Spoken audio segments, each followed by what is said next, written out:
Okay, let's go. Number 10. Cima de los Husos. The Atapuerca Mountains of northern Spain contain one of the most significant fossil sites ever found. Inside the Cuva cave system, a vertical shaft drops 43 feet straight into the earth. Researchers named it the Cima de los Husos. In Spanish, that means the pit of bones. The name is accurate. Juan Luis Arzuaga and the Atapuerca research team began systematic excavation of the shaft in the 1990s. What they recovered from the bottom was not the result of a rockfall, not the work of predators, and not a natural accumulation of any kind. At the base of that 13-meter drop, they found the remains of 28 hominin ancestors over 6,500 individual bone fragments. The taphonomic case for deliberate deposition was unambiguous. No carnivore tooth marks on the bone surfaces, no sediment striations consistent with water transport, no spatial distribution matching passive accumulation. Someone carried these individuals to the shaft and dropped them in, 430,000 years ago. That finding alone rewrote the early prehistory of deliberate body disposal. But it was not the finding that mattered most. Skull 17 was catalogued from the assemblage and subjected to detailed surface analysis by Nohemi Sala and her team at the Centro Nacional de Investigación sobre la Evolución Humana in Burgos. Their results were published in 2015 in PLOS I. What Sala's analysis identified were two penetrating fractures on the frontal bone, both perimortem, meaning they occurred around the time of death, before the bone fossilized and lost its capacity to fracture in that specific pattern. The fractures were not caused by the body's fall into the shaft. They were not post-mortem compression damage. The location, morphology, and orientation of both wounds were consistent with blunt force impact from a handheld object. Both fractures were in the same location. Both were the same shape. Both were delivered from the same angle. This is not an accident. This is not a fall. One fracture is consistent with a killing blow. The second fracture, identical to the first, delivered to the same location by the same instrument, is consistent with confirmation. The individual represented by Skull 17 was struck at least twice in the head, with the same weapon, by the same hand, from the same position. That sequence makes Skull 17 the oldest evidence of deliberate interpersonal killing in the fossil record, older than the next candidate by approximately 400,000 years. Public access to the original remains is restricted. What visitors to affiliated exhibition spaces encounter is a replica. The actual skull 2 matched perimortem fractures. Forensic signature of a repeated blow intact is in a controlled research facility in Burgos. The institution describes Atapuerca to the public as a site of extraordinary evolutionary significance. Both statements are true. Only one of them is complete. The pit of bones is 430,000 years old. The next entry is 425,000 years younger, and the killing is no longer one person. It is 34. Number 9. Talheim Death Pit. In 1983, construction workers near the town of Talheim in Baden-Württemberg, Germany, broke ground on a routine project and found a pit. They stopped work. Archaeologists arrived. What the excavation revealed was not a cemetery, not a ritual deposit, and not the result of disease or famine. It was 34 people, men, women, and children, thrown into a hole in the ground with no burial goods, no grave preparation, and no ceremony of any kind. Subsequent skeletal analysis was led by Christian Mayer and published in PNAs in 2015.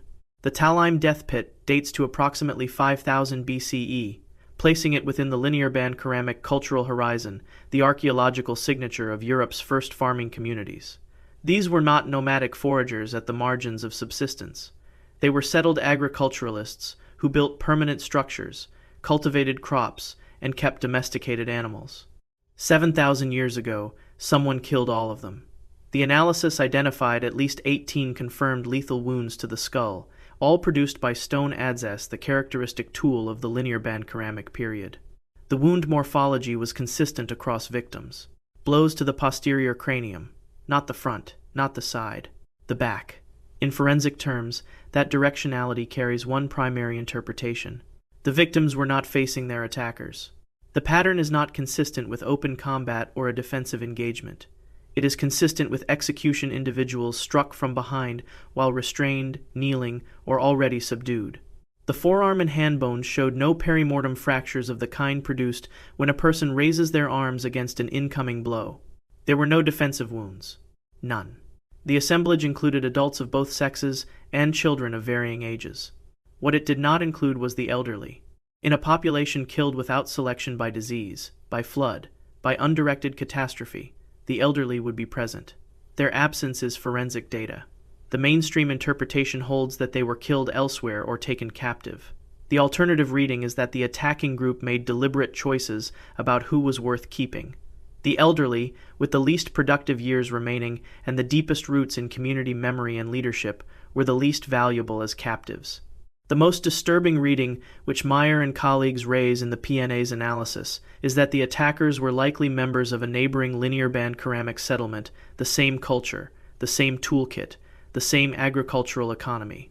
The axes used to kill these people were identical to the axes used to clear the fields those people had farmed. This was not a raid from outside. It was organized violence between farming communities competing for land in Neolithic Europe. The remains are held in the Heilbronn City Archive.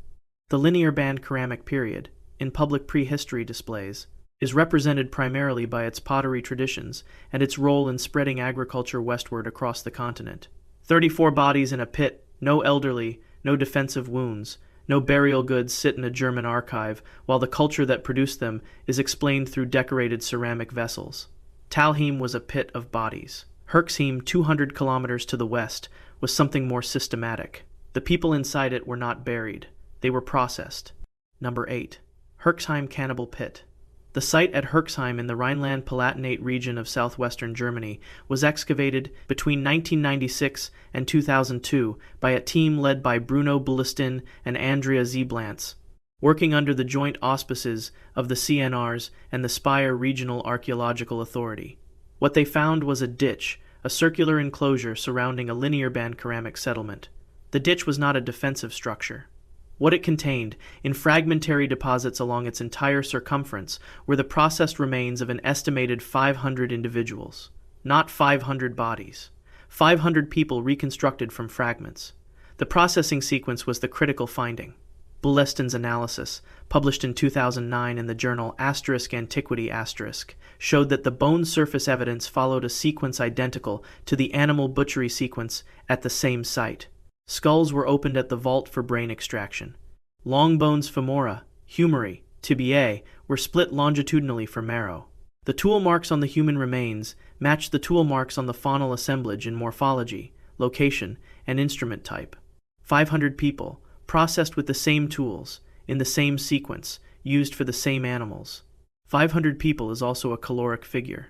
The script does not need to state what that number represents. The processing sequence states it.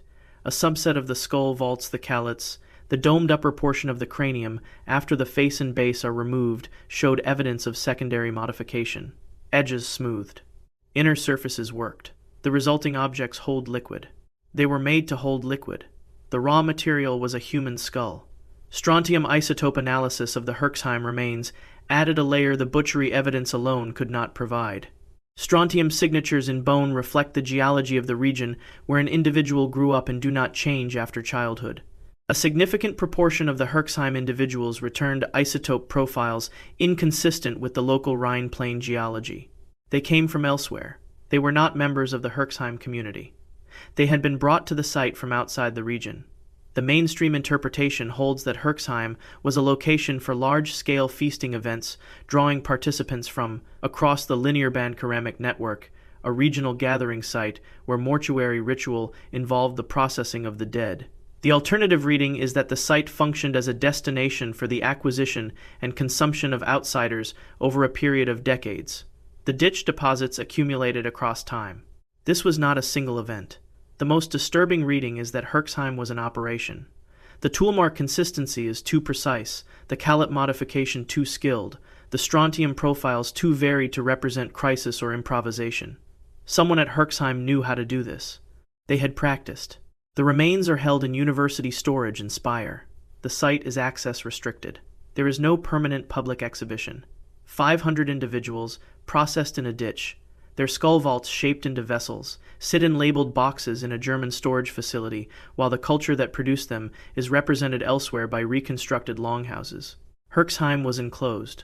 What happened at Tolentz was open a river valley, a single afternoon, and an estimated 4,000 dead. Number 7. Tollens River Battlefield. The Tollens Valley in Mecklenburg-Vorpommern, northeastern Germany, entered the archaeological record in 1996 when a human arm bone with a flint arrowhead still embedded in it was recovered from the riverbank by a local collector. The bones sat in regional storage for years before systematic excavation began in 2008, under Detlef Janssen of the State Office for Culture and Monument Preservation. What the riverbed sediments contained was the physical residue of a single military engagement dated by radiocarbon and artifact typology to approximately 1250 BCE. 140 individuals have been recovered. The estimated actual combatant total, extrapolated from bone density across the unexcavated portions of the valley, is between 2,000 and 4,000. The Tollens River is still being excavated. It still surrenders bones seasonally as the current shifts the sediment. The number changes every field season. The demographic profile is almost entirely male, aged roughly 20 to 40. Trauma analysis shows a pattern consistent with active combat rather than execution. Wounds distributed across the front of the body healed older injuries indicating experienced fighters, perimortem blade and blunt force damage to the skull, arms, and torso.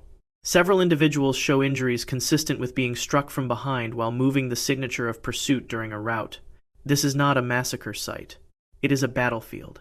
Strontium and oxygen isotope profiles of the recovered remains showed that a significant proportion were not local to the Tollens Basin. Their childhood geology matched Central or Southern Europe, potentially several hundred kilometers south of the valley. Part of the force at Tollens had traveled to fight there. That fact has structural implications. A recruited or conscripted army that moves hundreds of kilometers requires organization beyond the tribal raiding party model logistics, supply chains, command structures sufficient to move and maintain thousands of men across significant distance.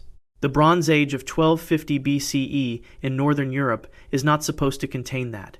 The conventional characterization is scattered chiefdoms, localized exchange networks, small-scale skirmishing. Tollens does not fit.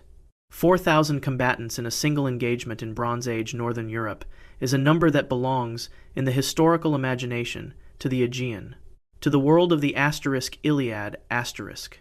The asterisk Iliad asterisk was set, by approximate internal chronology, within a generation of the Tollens battle. Its army sailed from Greece. The army at Tollens marched from somewhere in Central Europe for reasons the sediment has not returned. They fought at a wooden causeway crossing, based on the concentration of remains at a specific narrow point in the valley. The causeway no longer exists. The river took it. What the river left is bone and bronze in the sediment, recovered one fragment at a time by researchers and waiters. The majority of remains are held in the Mecklenburg-Vorpommern State Archive. There is no permanent dedicated exhibition. The arm bone with the embedded arrowhead, the find that began all of this, is institutional storage, while the river continues to give up the battle it buried. The Tollens dead fell in open daylight. What happened in Go's Cave happened underground, by firelight, with flint tools, and the objects made there are still in London. Number 6. Go's Cave Skull Cups. Go's Cave is a limestone cavern in the Cheddar Gorge in Somerset, England. It is open to tourists. You can walk through it on a guided tour, see the underground formations, and buy something at the exit. What the tour does not dwell on is what the cave was used for approximately 14,700 years ago, during the Magdalenian period of the Upper Paleolithic, when the last major glaciation was retreating and humans were recolonizing Britain for the first time in millennia. The people who used Go's Cave left behind a specific and deliberate record of what they did with other human beings. That record is held in the Natural History Museum in London. A cast of one skull cup is occasionally displayed. The originals are in storage. The human remains were first excavated in the late 19th and early 20th centuries and initially interpreted as ceremonial burial. Comprehensive reanalysis led by Sylvia Bello at the Natural History Museum, published in PLOS I in 2011 and in the Journal of Human Evolution in 2015, using 3D surface scanning of cut mark morphology, produced a different reading entirely.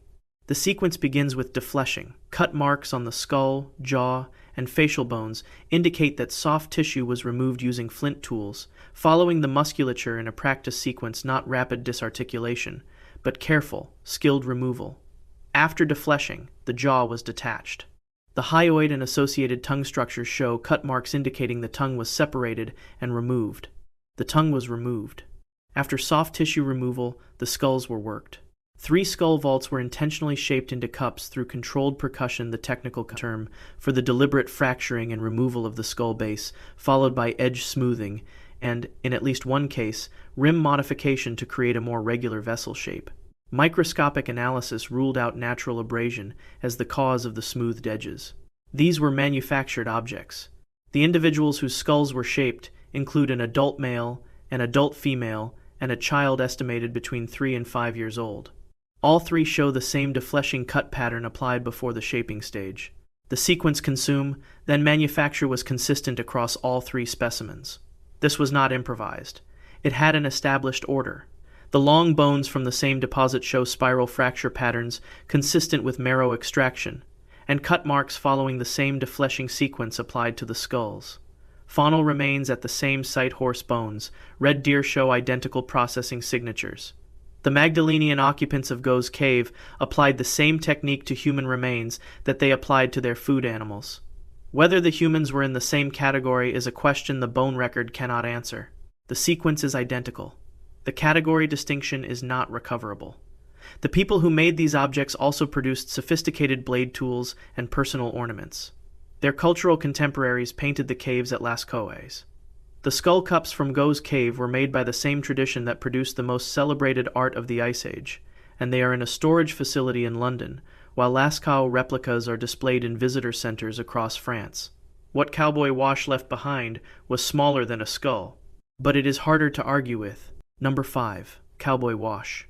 The site designated 5-M-T-1-0-0-1-0 in the Colorado Archaeological Registry is located in the Cowboy Wash drainage of Dolores County, in the southwestern corner of the state. It was excavated between 1993 and 1994 by a team from Soil Systems Incorporated, contracted ahead of a pipeline construction project. The excavation uncovered the remains of 7 individuals distributed across 3 adjacent pit structures. The structures had been burned. The remains had not been buried. The bone assemblage showed a complete processing sequence. Defleshing cut marks, disarticulation at major joints, percussion fractures consistent with marrow extraction, and thermal alteration indicating exposure to fire. The pattern matched the signature of deliberate butchery.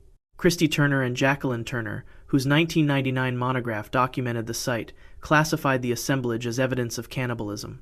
The controversy that followed was not primarily about the physical evidence. It was about one additional item recovered from the same context. In one of the burned pit structures, excavators recovered a desiccated human coprolite fossilized feces. The sample was analyzed by Richard Marler and colleagues at the University of Colorado using enzyme-linked immunosorbent assay, the ELISA method, which detects specific proteins at the molecular level. The results were published in Nature in 2000. The coprolite contained human myoglobin, a protein found exclusively in muscle tissue that cannot enter human feces through any mechanism other than the consumption of cooked human muscle. Human myoglobin was in the feces. Someone had eaten human flesh in that structure. The date is approximately 1150 CEE. The cultural affiliation is ancestral Puebloan. The formal objection by Hopi, Zuni, and Navajo community representatives under the Native American Graves Protection and Repatriation Act has kept the Cowboy Wash material out of public collections and restricted to research contexts. The objection is not to the science. It is to the public framing of an act of extreme violence as characteristic of an ancestral culture. The archaeological context offers a partial explanation that does not require pathology as a primary cause. Dendrochronological records tree ring sequences from preserved roof beams document a prolonged and severe drought across the Four Corners region centered on the mid-12th century. Agricultural systems collapsed. Population displacement created contact and conflict between groups previously separated by distance. Violent signatures in the Southwest archaeological record spike sharply during this interval. Cowboy Wash may represent what happens at the convergence of starvation and warfare. The coprolite does not carry the identity of the person who produced it. It carries only the biochemical record of what they had consumed. The 7 individuals processed in those structures are not on public display. Their remains exist in a contested legal and cultural space that neither the scientific record nor the current legal framework has fully resolved. The molecular evidence is not part of that contestation. A person consumed another person at Cowboy Wash in approximately 1150 CE. The biochemistry is settled. The context surrounding it is not. Rupkund is also unsettled. It is a glacial lake at 16,500 feet in the Indian Himalayas, and the people whose bones cover its lakebed did not arrive there willingly, or at least, if they did not know what was waiting for them above the cloud line. Number 4. Rupkund Skeleton Lake. Rupkund Lake sits at 16,500 feet in the Shimali district of Uttarakhand, at the base of the peak called Trishul. It is accessible only by a multi-day trek across exposed alpine terrain. The lake itself is small, roughly 40 meters across, and frozen for most of the year. When the summer melt recedes, the lake bed and surrounding shoreline reveal bones, not scattered fragments. Hundreds of individuals, distributed across the bottom and the rocky margin. Some still with attached soft tissue preserved by the altitude and the cold, some still wearing leather sandals and fragments of woven fabric. A British forest ranger named H.K. Madwell first reported the site to colonial authorities in 1942. His initial assumption was that the dead were recent, possibly soldiers. Forensic analysis eliminated that reading within weeks. Radiocarbon dating returned a primary cluster around 850 CE. Some individuals dated earlier. The site was likely reached more than once, which complicates the single-event interpretation for the periphery of the assemblage, but does not eliminate it for the majority cluster. The cause of death has remained consistent across analyses. The skulls show depressed fractures on the crown and rear of the cranium. The fracture geometry is rounded and localized, not the radiating pattern of a weapon strike, not the irregular spalling of a fall onto rock. Physical modeling points to rounded projectile impact from above. Hailstones. Specifically, hailstones of approximately 9 centimeters in diameter, falling at terminal velocity onto people who were above the tree line on exposed terrain with no shelter. There was nowhere to go. The skull fractures record what that costs. The DNA analysis is the part that has not resolved. A 2019 study, led by S. Willerslev's group and published in Nature, Communications Star, extracted and sequenced ancient DNA from 38 individuals. The results divided into 3 ancestry clusters. The largest matched South Asian populations consistent with the site's location on a pilgrimage route to the Nanda Devi shrine. A second group showed Southeast Asian ancestry. The third group, 14 individuals, returned genetic profiles most closely matching populations from the Eastern Mediterranean, specifically Crete and the Greek islands. Those 14 individuals were not from a separate stratigraphic layer. They did not arrive at a different time. They died at Rupkund in approximately the same period as the South Asian individuals, in what the evidence suggests was the same event or a closely contemporaneous one. No historical record places a group of Mediterranean ancestry individuals in the Uttarakhand Himalayas in the 9th century CES. No trade route, no pilgrimage circuit, no military expedition documented in any surviving source accounts for their presence. The 2019 paper noted the anomaly. It did not resolve it. Indian authorities have restricted independent site access since 2019. Bones removed by trekkers over preceding decades, an illegal and ongoing problem, have diminished the assemblage and introduced contamination into the site record. The formally collected remains are held by research institutions and are not on public display. The lakebed continues to yield material each summer as the ice recedes. The lake keeps what arrived there and offers no account of how it arrived. La Brea also kept what arrived. But at La Brea, there is only one person, and she did not walk in voluntarily. Number 3. La Brea Woman. La Brea is not a pit. It is a series of crude oil seeps places where petroleum migrates upward through fissures in the Los Angeles basin and pools at the surface, covered by a thin layer of water or dust. Animals that stepped into the shallower seeps during the Pleistocene became mired, and the asphalt preserved them, and the Page Museum was built around the active excavation site in 1977 to display what was recovered. The collection includes mastodons, dire wolves, saber-toothed cats, and approximately 1 million catalogued specimens across more than 660 species. One specimen is human. There is only one. She was recovered in 1914 during commercial asphalt extraction at Pit 10. The remains are partial. A skull, some teeth, a fragment of pelvis, and animal bones worked into tools found in close association. Radiocarbon dating using accelerator mass spectrometry on bone collagen places her death at approximately 10,200 BCE, the oldest human remains from the La Brea site by a significant margin, and among the oldest from anywhere in the Americas. She was between 18 and 25 years old. She was approximately 5 feet tall. She was found with a domestic dog. The dog is not the significant finding. The partial cranium shows a depressed fracture, consistent with a single forceful blow from a blunt object delivered to the rear of the skull. Forensic analysis distinguishes this fracture from postmortem compression by the surrounding sediment. The geometry is localized, and the crack propagation pattern radiates from a concentrated point of impact rather than distributing across the bone surface as compressive load would produce. The fracture is also inconsistent with accidental fall trauma. Multiple independent analyses have returned the same forensic classification: blunt force homicide, perimortem, single impact from behind. Who struck her is not recoverable from the La Brea assemblage. The asphalt preserved her bones and the work tools in the dog, but it preserved nothing about the circumstances that brought her to that seep. The blow came from behind. That is what the fracture geometry confirms. The person who delivered it left no identifiable trace. They walked away from the site and out of the record entirely. Her skull is held in storage at the Page Museum. It is not on permanent display. A replica is occasionally exhibited in its place.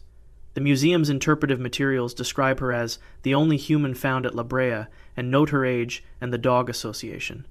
The fracture and its forensic classification appear less consistently in the public-facing panels, which tend toward language of mystery and singularity rather than the specific category of death the evidence supports.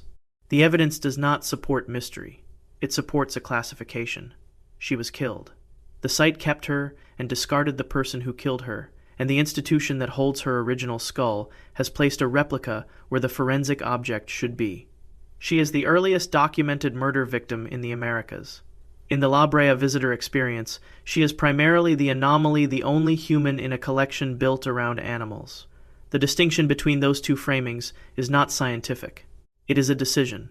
Cahokia's dead are also a decision selected, organized, and killed in a sequence that was planned in advance. Number 2. Cahokia Mound 72. Cahokia was the largest pre-Columbian city north of Mexico. At its peak around 1050 CE, the settlement on the eastern bank of the Mississippi River, across from present-day St. Louis, held between 10,000 and 20,000 people. It covered an area larger than contemporary London. It had a central plaza, a wooden palisade wall, and more than 120 earthen mounds of varying size and function.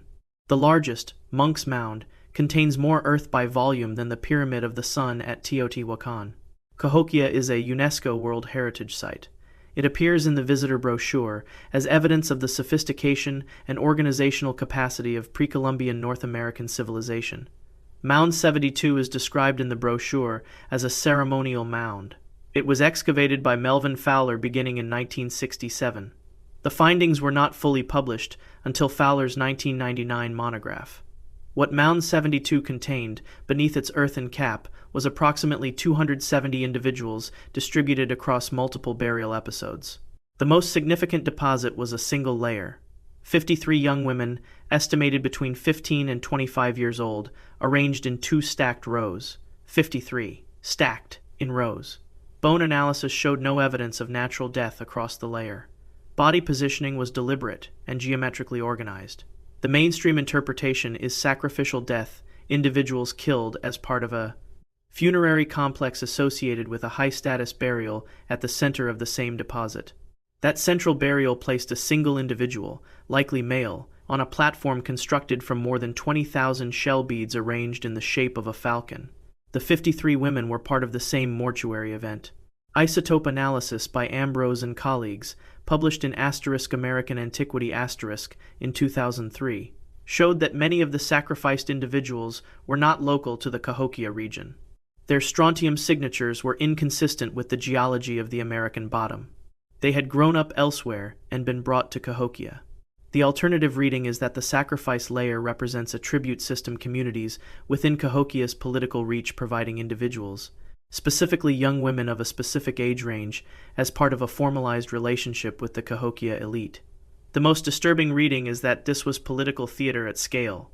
The arrangement of the bodies, the geometric precision of two stacked rows, the deliberate age and sex selection, the non-local isotope signatures suggests a performance of power directed at an audience.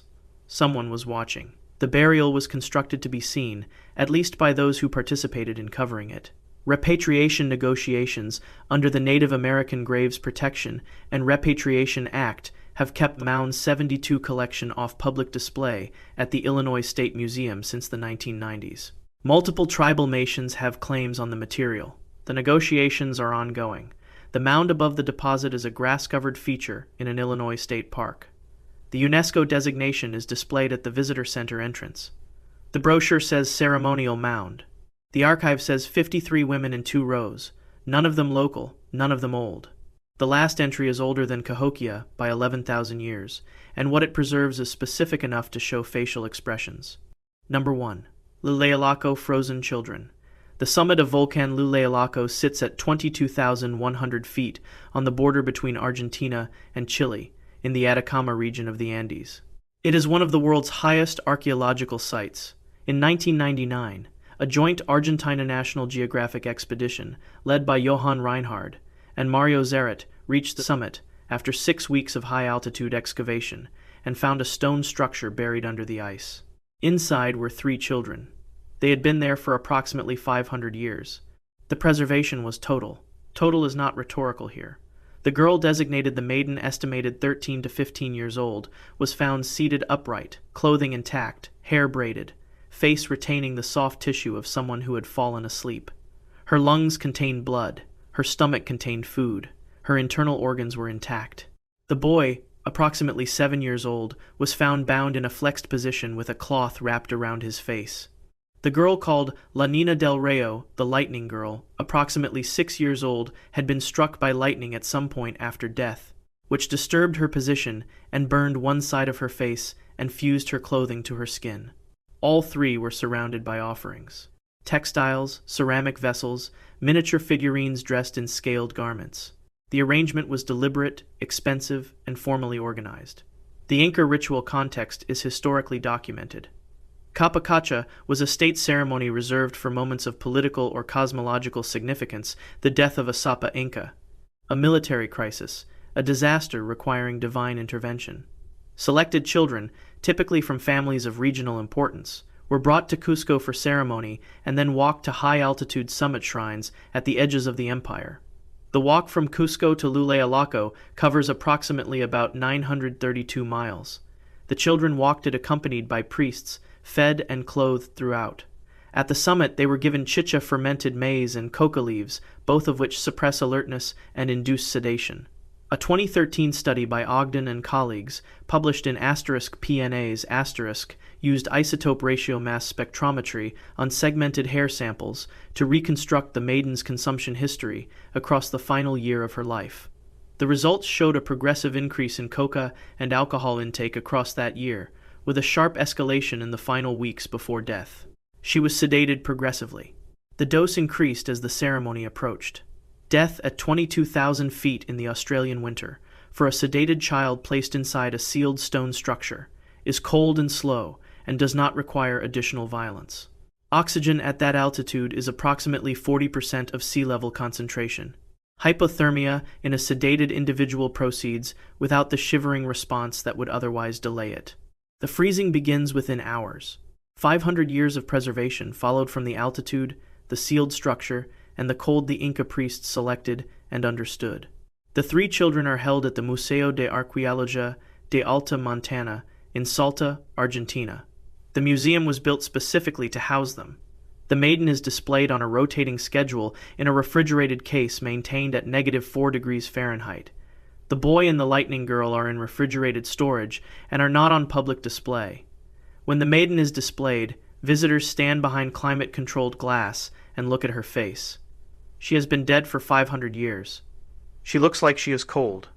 These 10 sites span 430,000 years and 6 continents, and the forensic record they collectively produce does not support the version of prehistory most institutions choose to display. The evidence is in the archives. The archives are mostly closed. What you have just watched is a record of what is in them: murder, organized slaughter, cannibalism, sacrifice held in storage drawers and restricted facilities, while the visitor centers above them explain the past in other terms. If this record is worth your time, subscribe. There is significantly more material where this came from. Like the video if the evidence held up. And leave a comment telling us where you are watching from. This subject draws viewers from places we do not expect.